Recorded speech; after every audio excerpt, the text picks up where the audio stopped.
आज हम बात करने वाले हैं power grid corporation of India यानी पीजीसीआईएल की तरफ से आई एक बहुत बड़ी भर्ती के बारे में। चलिए इसे करीब से समझते हैं। जरा सोचिए, भारत में जितनी भी बिजली बनती है उसका लगभग आधा यानी 50% हिस्सा सिर्फ पीजीसीआईएल ही ट्रांसमिट करता है। सिर्फ ये एक आंकड़ा ही इस संगठन के विशाल पैमाने को बताने के लिए काफी है। और जाहिर है, इतने बड़े पैमाने पर काम करने के लिए लोगों की भी तो जरूरत होगी। इसीलिए पीजीसीआईएल ने 660 नए नॉन एग्जीक्यूटिव ट्रेनी पदों के लिए एक शानदार मौका खोला है। तो इस पूरी चर्चा में हम क्या क्या कवर करेंगे? हम समझेंगे कि ये अवसर कितना बड़ा है, कौन कौन से पद हैं, उनके लिए पात्रता क्या है, चयन की प्रक्रिया कैसी होगी, वेतन और फायदे क्या मिलेंगे, और सबसे जरूरी कि आवेदन कैसे करना है। तो चलिए सबसे पहले ये समझते हैं कि आखिर पीजीसीआईएल में काम करना इतना बड़ा और प्रतिष्ठित अवसर क्यों माना जाता है। देखिए, पीजीसीआईएल कोई ऐसे वैसी कंपनी नहीं है, ये एक महारत्न कंपनी है। अब ये महारत्न होता क्या है? ये भारत सरकार द्वारा पब्लिक सेक्टर की कंपनियों को दिया जाने वाला सबसे ऊंचा दर्जा है। ये टैग सिर्फ उन्हीं कंपनियों को मिलता है जिनका काम बड़े ग्लोबल लेवल पर होता है और जिन्हें काफी वित्तीय आजादी होती है। मतलब ये कि ये करियर के लिए एक बेहतरीन जगह है।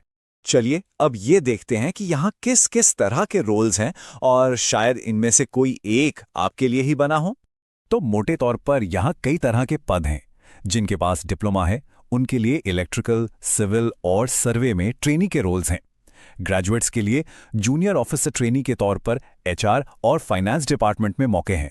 और हाँ, आईटीआई वालों के लिए भी जूनियर टेक्नीशियन ट्रेनी सर्वे का पद है।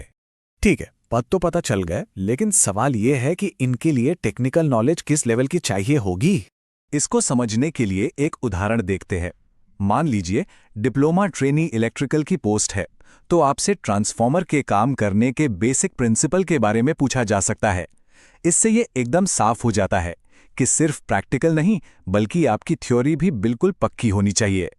ठीक है, अब आते हैं सबसे जरूरी हिस्से पर, यानी एलिजिबिलिटी क्राइटेरिया। इसे ध्यान से समझना बहुत जरूरी है। तो सबसे पहले उम्र की बात करें तो ये 18 से 27 साल के बीच होनी चाहिए। क्वालिफिकेशन की बात करें तो डिप्लोमा ट्रेनी के लिए 70% मार्क्स के साथ 3 साल का डिप्लोमा जरूरी है। जूनियर ऑफिसर ट्रेनी यानी जीओटी में एचआर के लिए बीबीए जैसी डिग्री और फाइनेंस के लिए इंटर सीए या सीएमए चाहिए। और जूनियर टेक्नीशियन ट्रेनी यानी जेटीटी के लिए सर्वेयर ट्रेड में 2 साल का आईटीआई होना चाहिए। और यहाँ एक बहुत बहुत जरूरी बात है जिसे बिल्कुल भी नजरअंदाज नहीं करना है। अगर किसी के पास हायर क्वालिफिकेशन है, जैसे बीटेक, एमटेक या वो सीए पूरा कर चुके हैं, तो वो इन खास ट्रेनी पोस्ट्स के लिए एलिजिबल नहीं है। जी हाँ, ये एक बहुत ही सख्त नियम है। हाँ, सरकारी नियमों के मुताबिक उम्र में कुछ छूट भी है। ओबीसी यानी नॉन क्रीमी लेयर के उम्मीदवारों को 3 साल की और SC/ST उम्मीदवारों को 5 साल की छूट दी जाएगी। तो अगर पात्रता की शर्तें पूरी हो रही हैं तो अब आती है असली चुनौती, सिलेक्शन प्रोसेस। देखते हैं इस पड़ाव को कैसे पार करना है। सिलेक्शन प्रोसेस के मेनली 4 स्टेप्स हैं। सबसे पहले एक कंप्यूटर बेस्ड टेस्ट यानी CBT होगा। इसे क्लियर करने के बाद कुछ पोस्ट्स के लिए एक स्किल टेस्ट होगा, लेकिन वह सिर्फ क्वालिफाइंग नेचर का है। फिर होगा डॉक्यूमेंट वेरिफिकेशन और आखिर में एक मेडिकल एग्जाम। और अब एक बहुत बड़ी और अच्छी खबर, इस पूरे प्रोसेस में कहीं भी कोई इंटरव्यू नहीं है। जी हाँ, आपने सही सुना, ये उन लोगों के लिए बहुत बड़ी राहत की बात है जिनकी तैयारी अच्छी होती है पर इंटरव्यू में थोड़ा नर्वस हो जाते हैं। जो कंप्यूटर बेस्ड टेस्ट होगा उसमें टेक्निकल नॉलेज का वेटेज बहुत ज्यादा है। सोचिए, कुल 170 में से 120 सवाल सीधे सीधे आपकी टेक्निकल फील्ड या प्रोफेशनल नॉलेज से होंगे और सिर्फ 50 सवाल एप्टीट्यूड के। मतलब साफ है, आपकी सफलता पूरी तरह से आपके कोर सब्जेक्ट्स पर टिकी है। और ये बात गांठ बांध लीजिए, फाइनल सिलेक्शन का 100% आधार सिर्फ और सिर्फ इसी कंप्यूटर बेस्ड टेस्ट के मार्क्स होंगे। आपका स्कोर ही तय करेगा कि आप सिलेक्ट होते हैं या नहीं। एक और बात जिसका खास ध्यान रखना है, नेगेटिव मार्किंग है। हर गलत जवाब पर आपके 0.25 मार्क्स कट जाएंगे।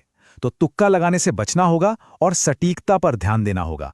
चलिए, इतनी मेहनत और चुनौतियों को पार करने के बाद इनाम क्या मिलेगा? अब बात करते हैं सैलरी और फायदों की, जो कि काफी आकर्षक हैं।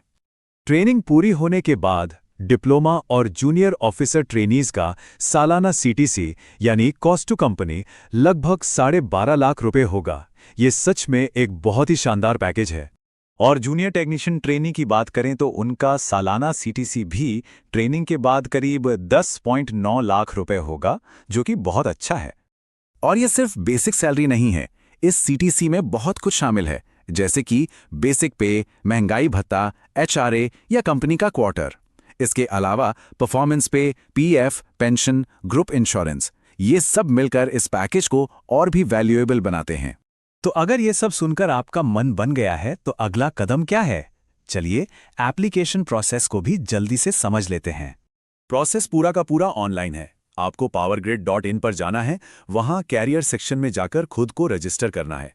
फॉर्म भरते वक्त एक बात का खास ध्यान रखना है कि आप सिर्फ एक ही रीजन चुन सकते हैं।